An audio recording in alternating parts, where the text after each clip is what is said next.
नमस्कार। अभिवादन स्वीकार करें आदर्श तिवारी का। एक बहुत पुराना बॉलीवुड का गीत आया था, राम तेरी गंगा मैली हो गई पापियों के पाप धुलते धुलते। आज वही गाना फिर याद आ रहा है। क्या माँ गंगा का पानी सच में आचमन योग्य नहीं रहा, या फिर पाप धुलते धुलते गंगा दूषित हो गई है? संगम जल के दूषित होने न होने के दावों और प्रतिदावों के साथ ही महाकुंभ अब अपने समापन की ओर बढ़ रहा है। आज जब 60 करोड़ लोग 2025 महाकुंभ में स्नान कर नया रिकॉर्ड बना रहे हैं, तब बस एक बात विचलित कर रही है। क्या सच में मां गंगा पापियों के पाप धुलते धुलते दूषित हो गई हैं? क्या सच में अब मां गंगा का पानी स्वच्छ नहीं रहा? गंगा नदी भारतीय संस्कृति और आस्था की प्रतीक नदी है। विशेषकर महाकुंभ जैसे पावन आयोजन के दौरान जब करोड़ों श्रद्धालु इसमें स्नान कर आत्मिक शुद्धि का अनुभव करते हैं, तब हाल ही में केंद्रीय प्रदूषण नियंत्रण बोर्ड की रिपोर्ट में प्रयागराज में गंगा जल को काफी अधिक दूषित बताया जा रहा है, जो बेहद चिंताजनक है। यह रिपोर्ट चूंकि केंद्र सरकार की प्रतिष्ठित एजेंसी द्वारा प्रकाशित की गई है, तो इसकी विश्वसनीयता को नकारा भी नहीं जा सकता। रिपोर्ट के अनुसार गंगा जल में औद्योगिक कचरे, सीवेज, धार्मिक अवशेष और अन्य प्रदूषकों की उपस्थिति के कारण इसकी गुणवत्ता प्रभावित हुई है और यह नहाने योग्य तक नहीं रहा। हालांकि योगी सरकार ने इस रिपोर्ट को एक सिरे से नकार दिया है और गंगा जल को पूरी तरह स्वच्छ और स्नान के लिए सुरक्षित बताया है। मगर इस रिपोर्ट में यदि सच्चाई है तो यह भी गंभीर चुनौती है जिसे नजरअंदाज नहीं किया जा सकता, क्योंकि यह रिपोर्ट किसी राजनीतिक दल द्वारा तो लाया नहीं गया है, बल्कि एक आधिकारिक एजेंसी द्वारा जारी किया गया रिपोर्ट है। इसलिए इसे गंभीरता से लेने की भी आवश्यकता है। बहरहाल, जब मुद्दा ऐसा हो तो विपक्षी पार्टियां भी इसको लेकर सरकार पर निशाना साधने का कोई मौका नहीं छोड़ रही हैं। महाकुंभ जैसे बड़े आयोजन में प्रशासनिक खामियों को वे लगातार उजागर करती रही हैं और आरोप लगा रही हैं कि गंगा की शुद्धता बनाए रखने में भी सरकार विफल हुई है। यदि जल वास्तव में प्रदूषित है और सरकारी तंत्रों द्वारा इसे अनदेखा किया जा रहा है, तो यह निश्चित रूप से श्रद्धालुओं के विश्वास और स्वास्थ्य दोनों के लिए खतरनाक साबित हो सकता है।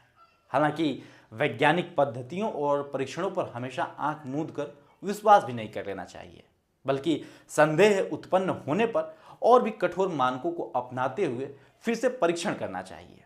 अब जब राज्य सरकार यह कह रही है कि विरोधी मानसिकता के लिए लोग आयोजन को बदनाम करने की कुत्सित प्रयास में लगे हैं, तो केंद्रीय एजेंसी की यह रिपोर्ट विवादित हो गई है। खैर, अब माघ मेला तो बीत ही गया, पर खोज करने वाले लोग यदि चाहें तो भारत के कोने कोने से ऐसे मामले जुटा सकते हैं कि संगम स्नान के पश्चात कोलिफॉर्म बैक्टीरिया से कितने लोग ग्रसित हुए हैं। मगर यह भी ध्यान रहे कि कोलिफॉर्म बैक्टीरिया के सभी स्ट्रेन हानिकारक नहीं होते हैं। यदि देश के विस्तृत हिस्सों में स्नानार्थियों के स्नान के उपरांत बीमार पड़ जाने के सांख्यिकी दृष्टि से उल्लेखनीय आंकड़े मिलते हैं, तब तो गंगा जल पर प्रश्न चिन्ह लगेगा, अन्यथा आरोपों की पुष्टि नहीं होगी।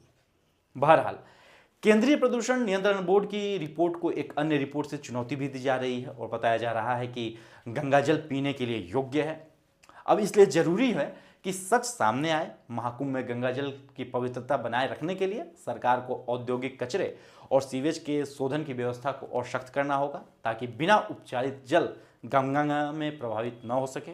गंगा जल को गुणवत्ता को नियमित जांच सुनिश्चित कर उसे सार्वजनिक किया जाना चाहिए, जिससे लोगों को और आम जनता को भी सही जानकारी मिल सके। धार्मिक अवशेषों और कचरे के उचित निस्तारण की व्यवस्था भी की जानी चाहिए। इसके अलावा जन जागरूकता बढ़ाना चाहिए। अभियान एक जन जागरूकता का भी चलाना चाहिए, जिससे कि जन जागरूकता बढ़े, जिससे जन सहभागिता हो और श्रद्धालु और स्थानीय लोग गंगा की स्वच्छता को लेकर सचेत हो सकें।